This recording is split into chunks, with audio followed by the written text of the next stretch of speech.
Welcome, in front of me I have Samsung Galaxy M22, and today I'll show you how you can add widgets to the home screen. So simply click and hold your home screen, then click on the widgets, and right now you can pick that one that you like. So I will take weather, click on the ones, and right now we can also check the themes.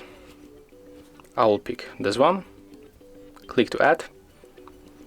Right now you have to add the location.